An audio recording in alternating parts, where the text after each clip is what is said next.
use the Philippines as a springboard. So nakita niyo po yung mga copies ng Good Doctrina Christiana is Chinese, Spanish. In Lengua China. Out of the 3 first books in the Philippines, 2 are in Spanish and Chinese. Nakuna pa yung mga Chinese books kasi wala naman sila pakay na bukukin ng Pilipinas, gusto nila China evangelize. So what the glory to God if we can evangelize 1 million barbarians. Yung Problema po din, encounter the linguistic barrier. Kasi yung mga early Chinese here is mostly Fujianese. And there's a difference between standard Mandarin and Fujian. Pero siyempre, yung the way that Fujianese express themselves is according to the Fujian dialect. And so pagdating ng China, karamihan na nagbabasa hindi ko maintindihan. So hindi nagsasabi yung Luis and Mandarin. Luis and Mandarin are two of the middle. Both are Chinese mixes. Pure Chinese ang parents nila, or both of them, pure Chinese ang father. Lorenzo Luis.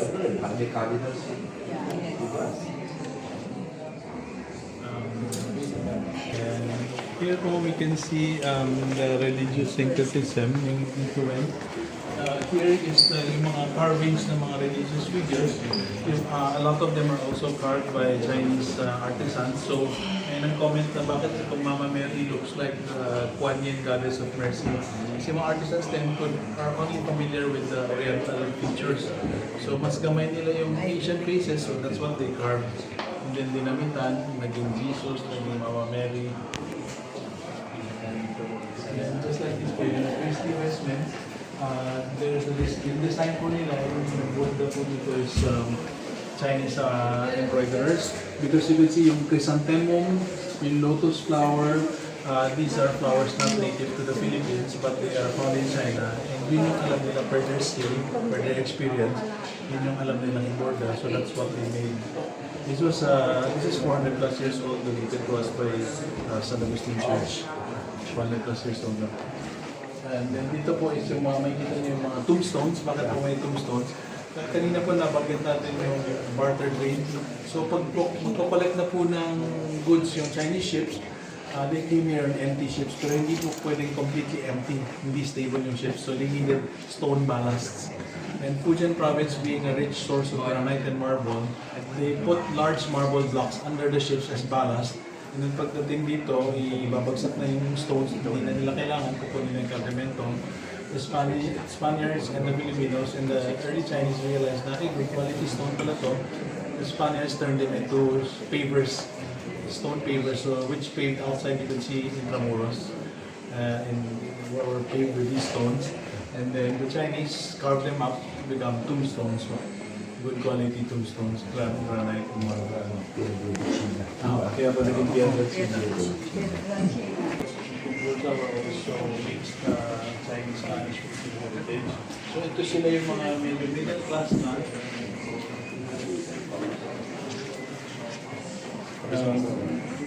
Sila yung medyo may kakayahan na they send their kids to Europe. And pagbalik, nagkaroon ng idea na bakit tayo colony ng Spain, we need to be an independent nation. Kaya po nag-start ng revolution.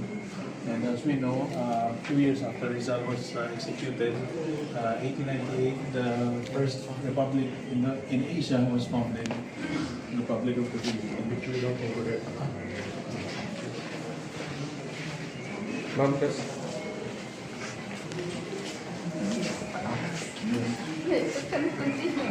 Continue po ka lang. Pag may complaints po sila towards the Spanish government, sila po yung go between. So medyo mahirap. High ranking or mahirap yung position yan. So both sides. Chinese cannot trust them totally. The Spaniards also did not trust them. Kasi yung mahilig ka sa So collecting on behalf of the Spaniards, tao kanila, and vice versa. And then nagkaroon po ng mga Chinese schools, Chinese cemetery kasi po ang patakaran natin is if you're not baptized, you cannot go to a Spanish Catholic school, you cannot be buried in a Catholic cemetery. So kailangan magdalak ng pondo para bigyan ng sarili cemetery sa early Chinese. And then this here is the saris ito from 1899. 160 years this year. Nandun pa. Malapit po sa Lucky Chinatown.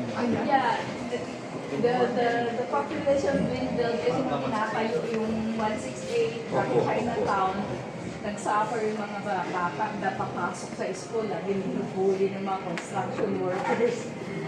Ngayon, mga 300 plus na mga students yan. But most of us graduated there. Ilhanki, ako, Sisip, most of the prominent people graduated from Anglo-Chinese. Ito po is yung depiction ng Sari-sari sari-sari store. Earliest, the pinaka-popular business ng mga early Chinese was yung sari-sari store, general merchandise store. So we often joke that this is the earliest 7-Eleven. 24/7. There's usually may tali, may lubid po rito. So at night, even after closing hours, hilahin nyo lang yung lubid. Some say nakatali daw sa bell, some say nakatali daw sa paa ng may-ari. Even in the middle of the night, pag hinilan nyo po yung lubid na yun, bababa siya, bebentahan kayo kung ano kailangan nyo. Hindi mo medyo binibenta niya, Campbell pa. Mahal pa rin ang... American occupation kasi naging famous ang sari-sari store eh. Kaya mga Campbell's, mga... Ito po yung mga ito yung sinasabi natin secular. leaders of the revolution na mayroong Absorbed the liberal ideas of the West and led the revolution and the reforms. Pero pinaka-unique may ito isa po. po yung medyo unique po among the revolutionaries is one pure Chinese general si Jose Ignacio Paua. Naging kanang kamay ni President Aguinaldo because blacksmith po siya. So he knew how to make guns and make swords, make knives. So he was crucial. Galit ang mga Spaniards because he melted the church bells. Ganon, ha? Made it into bullets and weapons. Tapos yan, siya This is yung the one on Siya po June to. 12, 1898, he cut off his pigtail.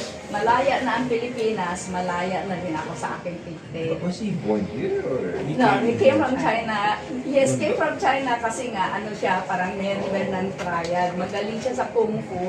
Kaya his people followed him. Sabi niya, kahit makita mo lumilipad yung pigtail niya habang nakakabayo, sinusundan siya ng mga tao niya kasi yung discipline niya was really above Pero board. yung immense love for the Philippines, no? Yeah. Despite not being born here. And he fought Spaniards and then the Americans. One Up to of the the Americans, very huh? few battles won by the revolutionists against the Americans was led by Paua. Kasi nabaril na siya, sabi niya, paano tayo mananalo kung nakatago tayo sa trench? Tumayo siya, nabaril siya, pero sabi niya, sugod, parikala ng tao niya, may anting-anting daw to, hindi matatamaan, hindi tinatalaban ng bala. So all of them went with him, umatras sila Blanco noon. So he won one of the very few battles against the Americans. How did he die? Natural death? He Old became age? mayor. So he survived He everything? became mayor of He Baalbay. mayor pa? He was one of the last ones who surrendered to the Americans. Nag-surrender sila afterwards. Very colorful To life. get amnesty. Very colorful. His descendants are now fully integrated. Filipinos naman. Oo. Nagpupunta pa dito descendants si Paua. Oo, magaling. Magaling. Meron pong statue niya sa Silang Cavite. Silang. Sa entrance sa Doon siya gumawa ng arsenal eh. In 30 days nagawa niya yung arsenal niya. So last section baka yung Japanese time na lang Endo Ceramis kasi wala na, lampas na tayo ng time. Lampasan nyo na lang din. Japanese and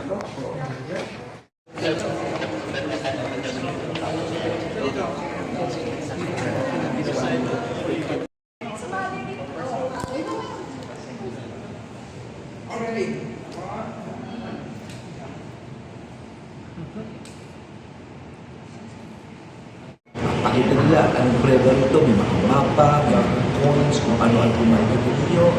Pagkatapos ito, ano kasing trading, ako nagulat, tiwalaan ha, tiwala, iiwan lang. At pagkatapos nun, paano lumaghanap ito, at higit sa lahat, yung tapang, hindi lamang tapang, pagmamahal sa bansang Pilipinas. No? Paano sila naging prominent sa iba-ibang negosyo, lahat ng mga na sektor ng Pilipinas. Kaya naman, dapat puntahan po nito, napaka-importante. Magugulat kayo, marami tayong makabayani. Marami po ang Chinese blood. Isa na dyan, si Gato Seresa. No? At maraming pang iba. No? Kaya ako nagpapasalamat, of course, si Reynard for this, no? Sabi nga nila, na ang kultura, yung kaluluwa, at sa mga sila. Kaya, walking through here, nakikita po natin ang ating kasalanan, ang ating pagkatao. Then of course, nakikita pa mo nila, kaisa para sa kanila. Kakaisa ang Pilipino at Chinese, ang isang puso. Nandito po tayo ngayon sa papasalamat ko ang po kay Sir Reynard. Ano? Bakit tayo dito? Sa puso yun? Ano may ginagawa sa loob?